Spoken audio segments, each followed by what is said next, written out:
Merci Yeshua, tu n'as pas changé Père, tu es grand et puissant, tu es glorieux, tu es puissant, tu es glorieux, alléluia.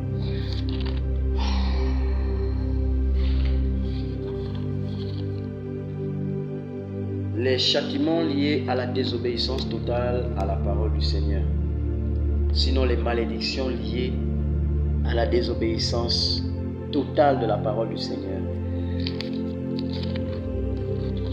Nous allons, à la lumière des Écritures, voir ensemble ces châtiments qui sont réservés aux rebelles, aux orgueilleux et à tous ceux qui rejettent la parole du Seigneur, à ceux qui ne l'écoutent pas, ne veulent pas la mettre en pratique. Quels sont les châtiments qui les sont réservés? Parce qu'il est important aujourd'hui qu'on le sache à la lumière de la parole du Seigneur. Lévitique 26 à partir du verset 14, je vais lire dans ma version. Donc là j'ai la Bible de Yeshua HaMashiach et la Louis II. Alors, Lévitique 26 à partir du verset 14. La Bible nous dit ceci. Mais si vous ne m'écoutez pas et que vous n'observez pas tous ces commandements, si vous rejetez mes statuts et si votre âme rejette avec dégoût mes jugements, afin de ne pas observer tous mes commandements, au point de rompre mon alliance. Donc ici, le Seigneur nous montre déjà certains indices qui amènent l'homme à la chute. Vous voyez, la Bible dit que l'écoute, si tu n'écoutes pas, si tu n'observes pas les commandements, si je rejette les statuts du Seigneur, si mon âme a en horreur les jugements du Seigneur, les avertissements du Seigneur, si je refuse d'observer, disons mettre en pratique, voilà, toute la parole du Seigneur, au point de rompre son alliance, de me séparer totalement, de te séparer complètement, voici alors ce que je vous ferai. Verset 16. Je vous punirai par la consternation, la maladie infectieuse et la fièvre, qui consumeront les yeux et feront languir l'âme. Vous sèmerez en vain votre semence, car vos ennemis la mangeront. Donc, par rapport à notre désobéissance là, par rapport à notre attitude de cœur, qui rejette la parole du Seigneur, qui entend la parole du Seigneur et qui refuse de la mettre en pratique, qui refuse d'obéir au Seigneur, la Bible dit que nous aurons pour châtiment la punition, la consternation, la maladie infectieuse et la fièvre, qui consumeront nos yeux et feront languir nos âmes. On sèmera en vain notre semence, mais nos ennemis la mangeront. Verset 17, le Seigneur dit, je tournerai ma face contre vous, vous serez battus devant vos ennemis. Ceux qui vous haïssent domineront sur vous et vous fuirez sans que personne ne vous poursuive. Waouh, je tournerai ma face contre vous. Ça veut dire que lorsque nous sommes dans le péché, quand bien même on veut se séduire et que Dieu nous connaît, non, la Bible dit que le Seigneur tournera sa face contre nous. On sera battu devant nos ennemis. La Bible dit aussi, Dieu résiste aux orgueilleux, mais il fait grâce aux humbles. Tous ceux qui sont dans le péché sont des orgueilleux, parce qu'ils refusent de recevoir la parole du Seigneur dans l'humilité, parce qu'ils refusent de se soumettre à elle, de dire effectivement, j'aime ci, j'aime ça, mais le Seigneur ne l'aime pas, je dois accepter de me soumettre. La Bible dit que vous serez battus devant vos ennemis. La Bible dit que nous ne combattons pas contre la chair et le sang, mais contre les puissances, les principautés, les esprits méchants dans les lieux célestes. Donc, ça veut dire que notre premier ennemi d'abord c'est le diable. dans la désobéissance, dans tes rapports sexuels en dehors du mariage, dans le mensonge, dans la cupidité, dans le concubinage, dans l'adultère, dans la haine, dans la jalousie, dans la rébellion, dans l'orgueil, tu n'auras pas la victoire contre le diable. Parce que la protection du Seigneur ne te sera plus accordée. Il dit, ceux qui vous haïssent domineront sur vous et vous fuirez sans que personne ne vous poursuive. Donc le premier être qui nous haït, c'est le diable. Donc le diable va dominer sur nous. C'est pourquoi dans tes souffrances, tu vas aller chez les Nganga, tu vas aller chez les marabouts, tu vas chercher les magiciens, tu vas chercher à faire des incantations, tu vas chercher à te protéger, comment dirais-je, tu vas chercher peut-être à prendre des gardes-corps, tu vas peut-être chercher à prendre la police pour te protéger. Mais la Bible dit que ce sera en vain. Ce sera en vain parce que la protection du Seigneur n'y est plus, ne sera plus.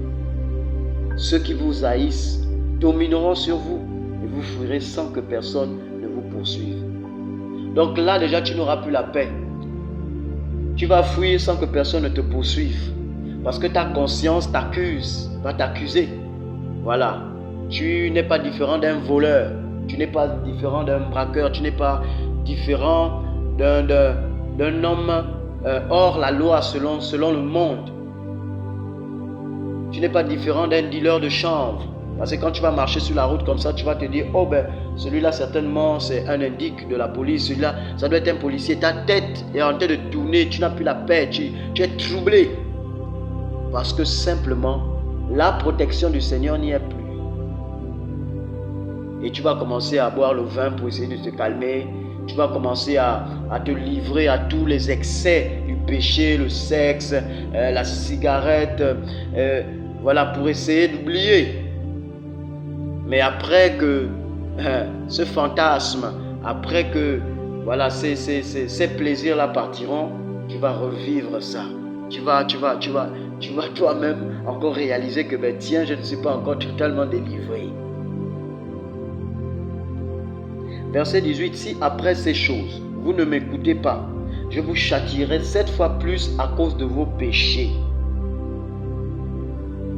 Donc ici, le Seigneur dit, si tu n'écoutes pas jusqu'alors, il t'interpelle, il va redoubler d'efforts.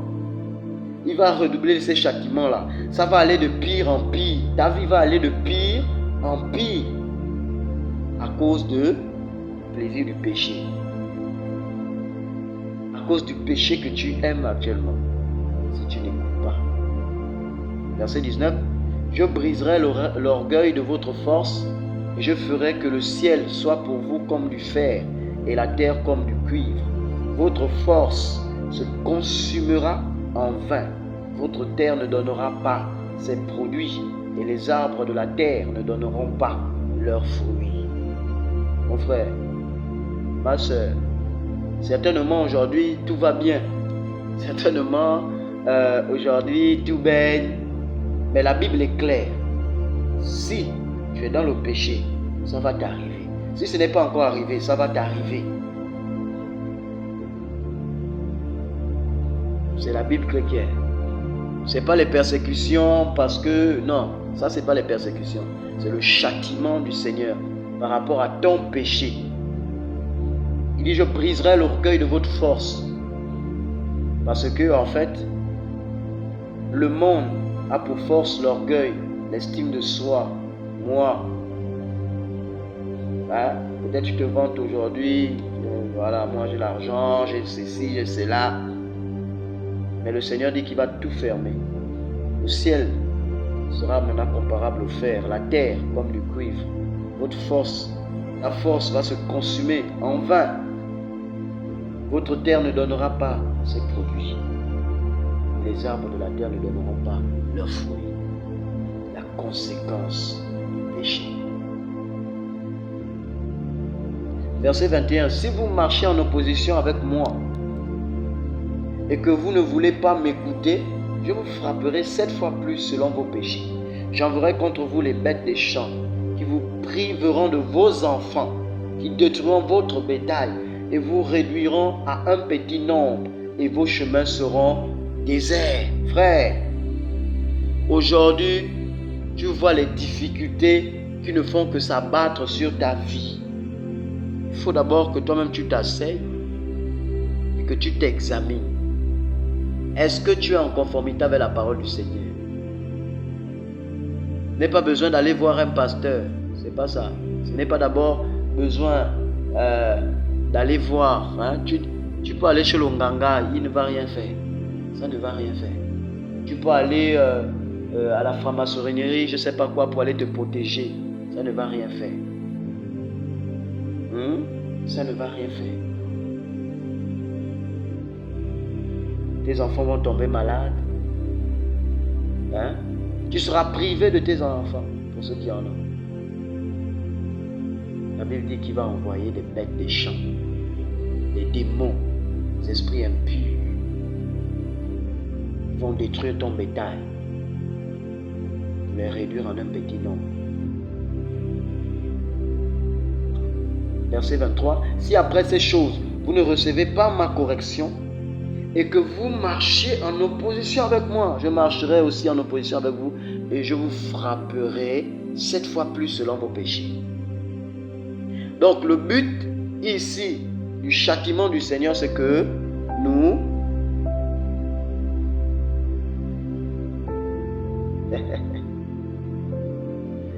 c'est que nous puissions comprendre. C'est pour que nous puissions recevoir la correction de notre mauvais comportement et de dire, ah ben tiens, je me suis mal comporté par rapport à la parole, par rapport à mon Seigneur. Je crois que là, c'en est trop. Si je vis ces difficultés-là, c'est certainement à cause de ma désobéissance. Et le but du Seigneur, c'est que l'on puisse réagir ainsi et revenir comme le juge, le fils prodigue qui, rempli de son orgueil, a demandé au Seigneur, je veux ma liberté, je veux repartir. Laissez-moi, donne-moi tout ce que tu m'as donné, moi je vais partir. Et la Bible dit que lorsqu'il est parti, lui-même il a vu, il a expérimenté Lévitique 26.